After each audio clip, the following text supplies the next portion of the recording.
Kailey, this is a bit of surprise when we think about the tone of those hearings.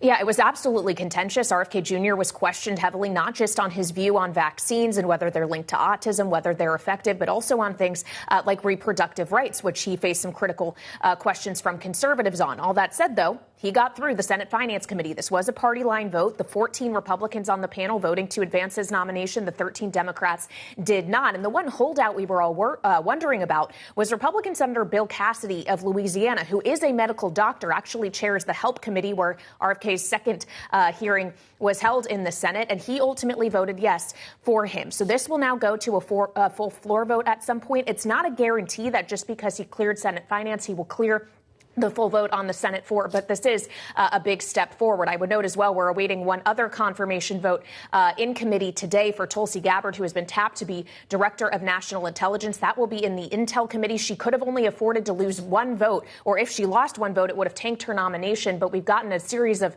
Republican senators coming out saying they will support her, including Susan Collins, Jim Langford, who had some tough questions for Tulsi Gabbard in her hearing. And then we just learned this morning that Senator Todd Young will be supporting her as well. So she does look, barring a surprise, to be on track to clear Intel. Oh, wonderful. So this seems like a unified front here by the Republican Party, at least at the committee level. I know these nominations would still have to go to a full floor vote. But is there any sense here, Kailey, that there is any material break here in that Republican unity in voting for the candidates that Trump has put forward?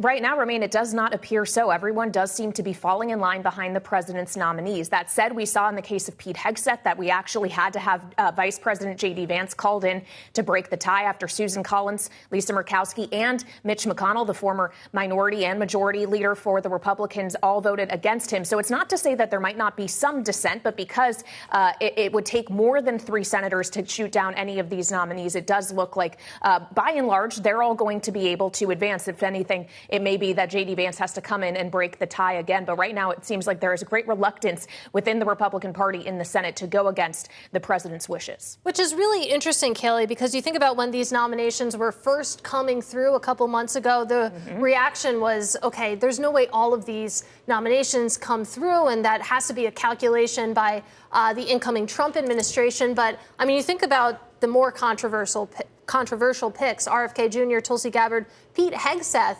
doesn't seem to have been a problem, maybe in the way that it had been predicted.